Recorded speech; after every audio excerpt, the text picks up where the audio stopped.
porque na esquerda, na medida que ela foi baixando suas bandeiras e recuando, também foi prevalecendo uma dinâmica de que o ódio é um elemento da extrema-direita, da direita, e que nós somos o amor, né? Que se expressa na frase: o amor vai vencer o ódio. Isso se coloca num patamar que a gente perde a possibilidade mesmo de ter um ódio de classe, um ódio contra aqueles que nos exploram, que nos humilham, que nos oprimem. No caso da Rainha Elizabeth, né, que invadiu, ocupou tantos países, né, promoveu genocídios, né, de povos, promoveu um apartheid na África do Sul. Parece que não, bom, nós temos que homenageá-la como a mídia liberal quer pautar, né, ou aceitar que a monarquia, né, que existir ainda reis e rainhas em pleno século XXI seja algo natural, seja algo aceitável. Acho que a gente veio justamente questionar isso, né, o papel do colonialismo e do imperialismo inglês e o vínculo que isso tem com a família real em diversos momentos da história, inclusive em períodos também muito tensos assim para o futuro da própria humanidade, nas relações da coroa inglesa com o nazifascismo na Europa, né? Então acho que em alguma medida, com poucas palavras ali, trazer isso à tona, né? E colocando justamente para questionar que a gente não deve homenagear os nossos algozes, né? Pelo contrário. E ainda tinha a provocação da questão da guilhotina, né? Que os processos históricos, mesmo da Revolução Burguesa, se a gente pensa na França, que guilhotinaram, né, os seus reis, né? Que em alguma medida é esse crescimento, esse ascenso, esse impulso, né, do ódio, né, contra as classes dominantes, assim, contra as classes opressoras e exploradoras. Então entrava um pouco nesse sentido, assim, e isso provocou todo um choque ali da tropa bolsonarista. Mas a Rainha Elizabeth, ela era uma algoz, de acordo com a tua visão. Ela foi uma opressora, ela tinha simpatia pelo nazifascismo na época, é isso? Sim. Bom, eu acho que um elemento, inclusive, de como tratou a TV argentina, né? Também viralizou aí um jornalista comemorando, abrindo uma champanhe no programa, porque com a Argentina tem a relação da Guerra das Malvinas, né? Para tomar um território argentino.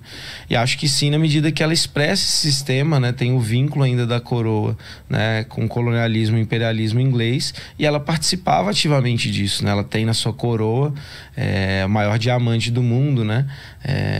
Que parte, né, da exploração dos territórios, das terras, das riquezas, baseada, né, na exploração do trabalho, né, e no assassinato de diversas populações africanas. Assim, tem poucos países no mundo, né, em que a Inglaterra, né, não esteve presente, seja na Ásia, na África, na América, né, enquanto um elemento colonizador, enquanto uma expressão também imperialista, subjugando diversos povos, né? E ela, como rainha, liderou essas opressões, é isso?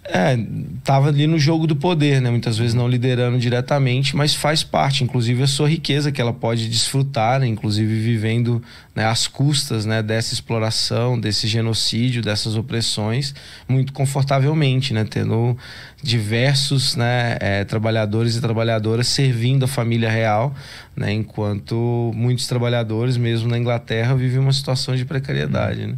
E qual Eles foi têm uma vida de luxo, né? Sim, sim. E qual foi a participação dela no apartheid que tu mencionou também ali? Bom, ela esteve lá quando o apartheid, né, sancionado no início do processo. Ela faz uma visita, né, na África do Sul, né? Então ela participa desse processo que promove a segregação, né, entre negros e brancos na África do Sul, né? Então ela estava de acordo com isso? Com certeza. Mas assim, e a relação dela com o nazifascismo, você tinha colocado também, claro, né?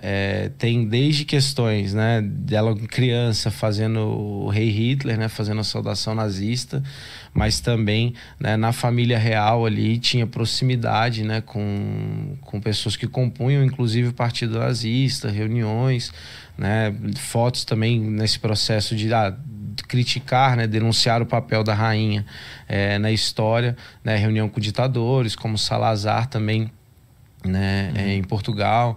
Então acho que ela estava envolvida nesse jogo de poder, nunca fez nenhuma autocrítica, né, porque algo que muitos apontaram também era que tinha que entender o contexto histórico. Beleza, mas ela colocou em algum momento isso sob perspectiva crítica? Não, né? Não que eu espere isso, né, mas só para contrapor esse argumento. Mas na Segunda Guerra Mundial a Inglaterra não estava não era oposta à Alemanha? É, que esse processo foi no início dos anos 30, né? Desse apoio, né?